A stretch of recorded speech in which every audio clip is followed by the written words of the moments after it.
This is a 1990 Ferrari 348. In the Ferrari world, the 348 isn't very well regarded, with many purists mocking its mediocre styling and uninspiring performance. It's quite literally the middle child between the old school and increasingly well-loved 308 and the 328 that came before it, and the higher performance cars that came later, like the F430. For that reason, it's also the least expensive of Ferrari's entire V8 line, which has been on sale in 8 generations for 40 years.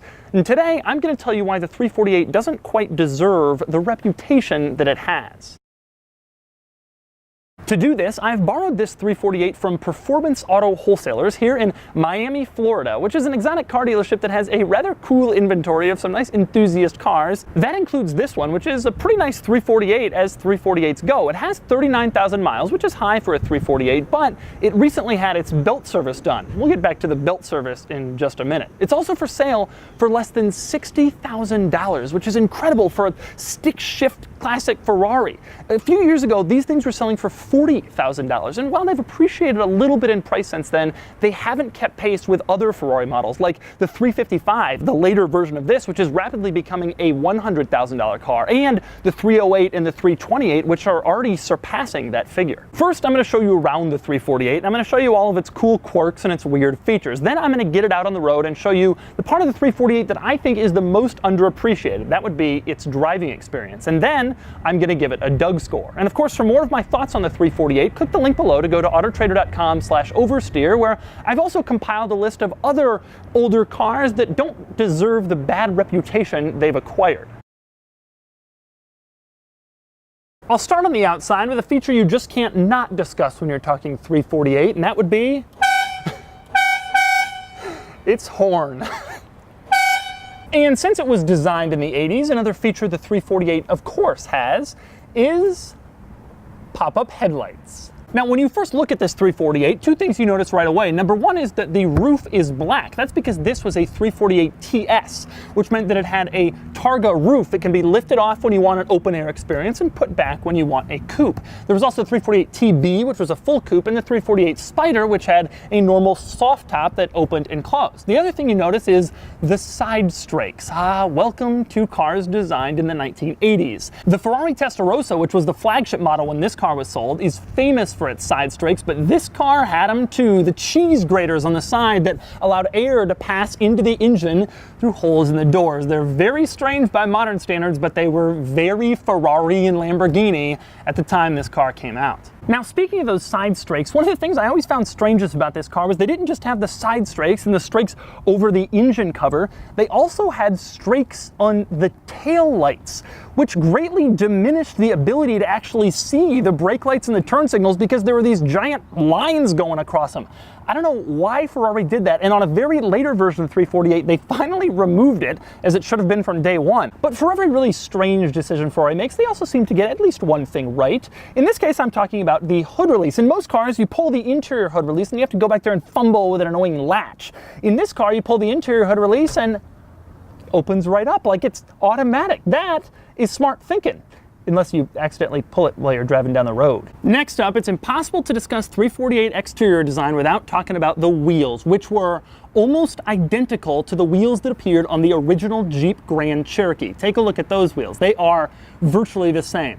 Now, I admit that I think the wheels in this car are too happy, not aggressive enough, but Ferrari does have a tradition of making 5-spoke wheels, and it's important to point out that the wheels on the Grand Cherokee came out much later. This car came out in 1989. The Grand Cherokee didn't come out with these same wheels until 1992. So it was Jeep that copied Ferrari and not the other way around. Next up, now in a new location with a G-Wagon behind me because of rain, let's talk about the 348's front grille. If you look closely, you'll find something interesting about the front grille. It looks like a grille, it seems like a grille, but it isn't. It's completely fake. There's nothing behind it. This car, the engine in the back, it didn't need a front grille, but Ferrari put one there anyway because they thought it would look weird if it didn't have one. And since we're up front, we gotta talk about the trunk in this car, which is front hinged rather than a rear hinge, so it opens to the front, which means you can't access it in the front. You have to access it on the sides, which is a little unusual for a trunk.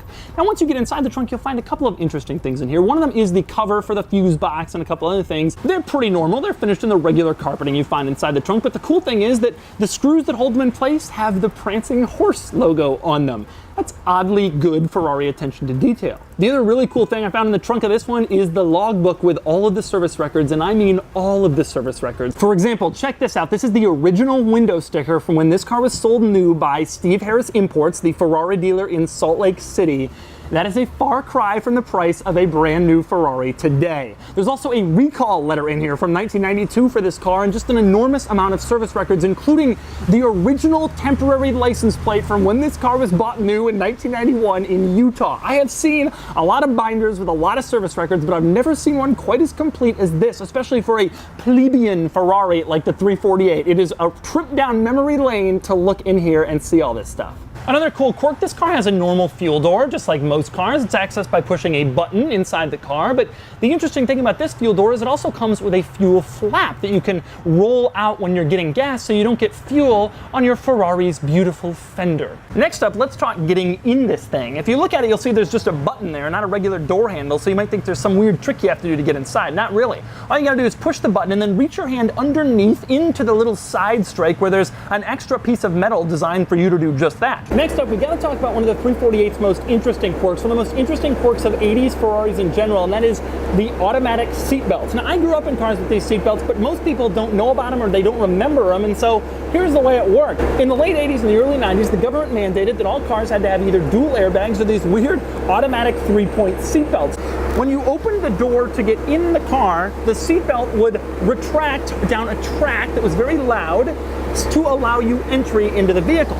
So then you climbed in, the seatbelt was here, you were here, you put it over yourself, and so you had one component of a 3-point belt. Then you took the normal old lap belt, you belted yourself in with the lap belt, then you close the door and this watches the seatbelt retracts automatically down its track to close me in and provide me with a true seatbelt experience. And that is how the weird automatic belts in the Ferrari 348 and the Testarossa and other cars of this era worked. When you wanted to get out, you open the door and the seatbelt would retract again, giving you room to get out. You would unlatch your normal lap belt, climb over the belt, and then you'd get out, and then when you shut the door, it would retract again down its track and go back into its home. Truthfully though, most people just unbuckle them and put them away because they were incredibly annoying, and instead they just used the regular lap belt, which is what I'm gonna do when I drive this thing. Now, although the automatic seatbelts might seem like one of the 348's strangest quirks, it was a fairly normal feature at the time, and there's a lot of other things in here that are a lot stranger. Starting, for example, with the bright orange gauges in the gauge cluster and in the center control stack. They also use this crazy 80s font. To combine the bright orange and the 80s font, and I think those things date this car more than anything else, even those crazy side strakes. In the center console, I love the fact that to unlock and lock the doors, there are two separate buttons, both the same shape and size and relatively the same location. So you have to look to make sure you're doing it right. The one to lock it has a key on it, which is nice, but I really like the unlock one, which has a little door lock in the up position. That leaves no question as to which is which. Now, speaking of the door locks, when you're inside this car, you may be wondering how to unlatch the door so you can get out. Interestingly, there's no relatively obvious latch on the inside of the door like in virtually every other car. Instead, on the grab handle that you would grab if you're going really fast, you pull the top of that and that unlatches the door. Another interesting thing, when you get in this car, you realize there's no dome light up here in the normal place. Where would the dome light be? Well, it turns out it's actually behind you. They put it behind the seats on the ceiling in the car, and there's a regular dome light with a dome light control, and there's also a little light that you can change directions and get it to shine where you especially want it to. Now, one of the interesting things about the Targa Top 348, like this one, is that when you pull off the Targa Top, you don't have to leave it wherever you were. There's a place to stow it inside the car. You move the seats forward a little bit, which isn't good for tall drivers if they want to drive with the roof off, and you'll find anchors where you can latch the Targa Top in so it sticks in place and it won't move around while you're driving. Like I said, this does compromise your leg room a little bit since you have to move the seats forward to do it, but at least you get a lot more headroom out of it.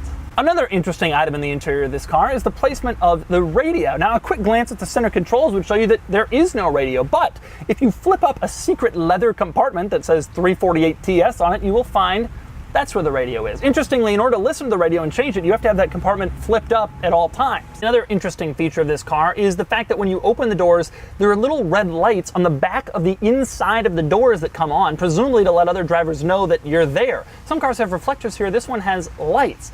It's an odd feature, but also it kind of makes sense if you think about it, if you're parking on a narrow street. Ferrari is this weird amalgamation of sensible and strange. The final interesting interior quirk in this car is the parking brake. Now, I've shown parking brakes with this weird design before, but it's been a while, so in case you haven't seen one of those videos, here it is again. Right now the parking brake is on, but it's down.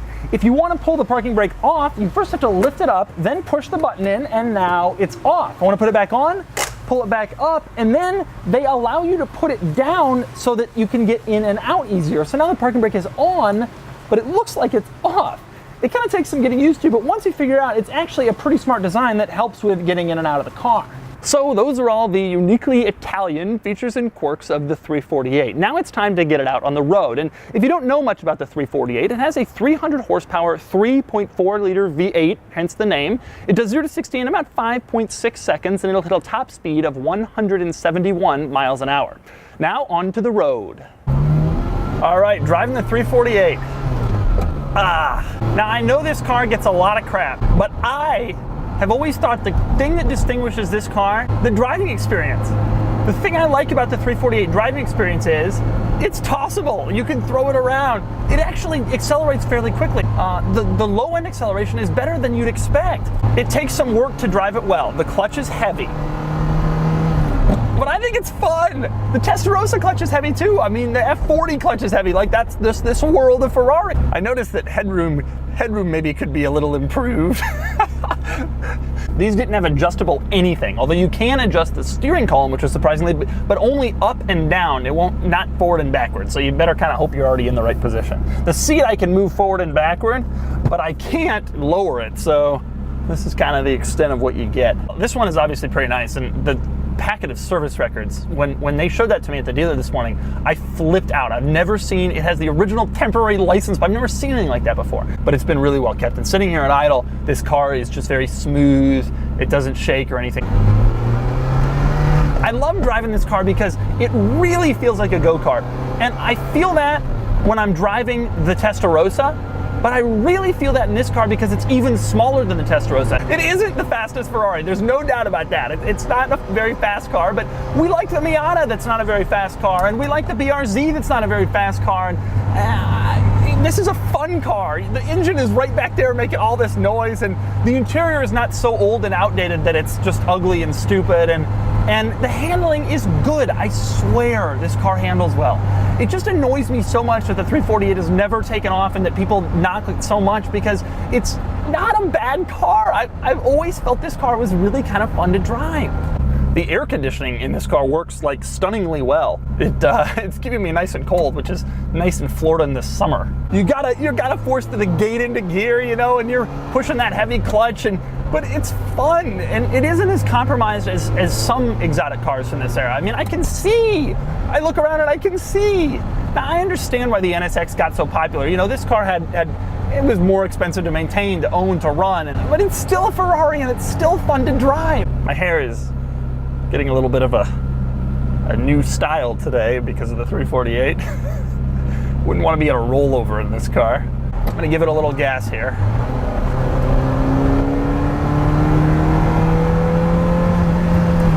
Pretty good. I mean, look, it sounds great, and it's reasonably quick. I mean, I'm not gonna lie and say, oh, it's the lightning, it's incredibly fast, blah, blah, blah. Now, granted, I'm passing a GTI, and he's probably faster than I am, but that's also true of 308, and Testarossa isn't exactly an ultra-fast car, especially by modern standards. When you ask a normal person who's never driven one of these cars, oh, what do you think of the 348? Oh, that ugly 90s Ferrari, wasn't the NSX better than that stupid Ferrari?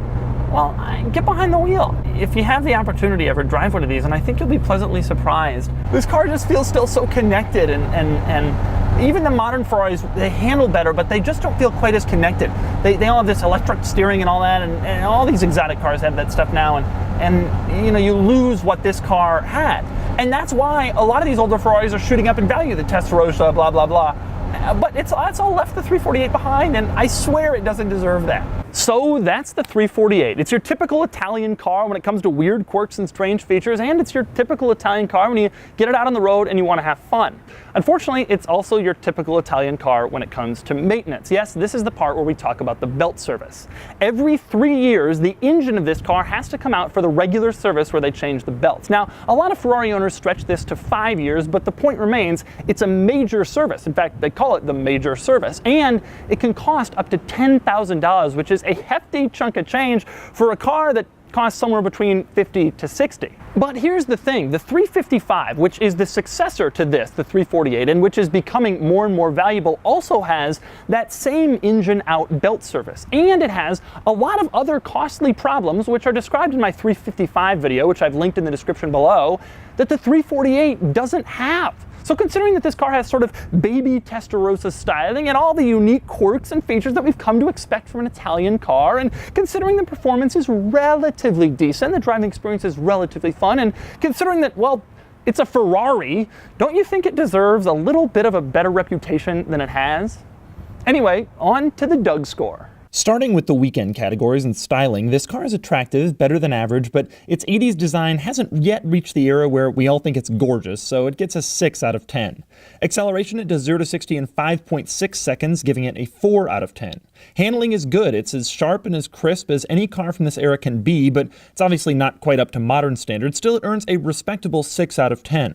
Cool factor is subjective, but you never see 348s, and to me, they're a way more interesting sight at Cars and Coffee than an F430, which is pretty common, so it gets a 7 out of 10. As for importance, a Ferrari, no matter how unloved, will always do well in this category because Ferrari models always have high intrinsic value. This one earns a 7 out of 10, bringing its total weekend score to 30 out of 50, placing it just below the rest of the sports car pack. Moving on to the daily categories, where the 348 likely won't fare so well, first up is features, which measures cars based on the standards of today. And while the 348 has everything you'll need, it doesn't have any sort of futuristic technology, so it earns a 3 out of 10. Luxury measures comfort, and the 348 isn't a comfortable car. Steering is heavy, the ride is harsh, and my hair was getting rearranged by the roof. Still, it isn't unlivable or painful, so it gets a 4 out of 10. Quality measures reliability and materials. Materials are good, especially for its day, with leather basically everywhere, but quality isn't so good. A routine service that requires the removal of the engine for thousands of dollars, it earns an average 5 out of 10 here.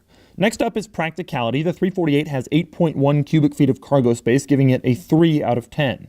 Finally, value. This car outperforms its predecessors and offers baby Testarossa styling for half the money. It's also pretty fun to throw around, even if it isn't the fastest or most reliable Ferrari. It earns a 7 out of 10 for being the bargain of the Ferrari V8 world. That gives it a daily score of 22 out of 50, near the bottom, but that makes sense. This wasn't intended to be a great daily driver. Add it all up, and the total Doug score is 52 out of 100. Not great, but not so bad for the so-called black sheep of the Ferrari family.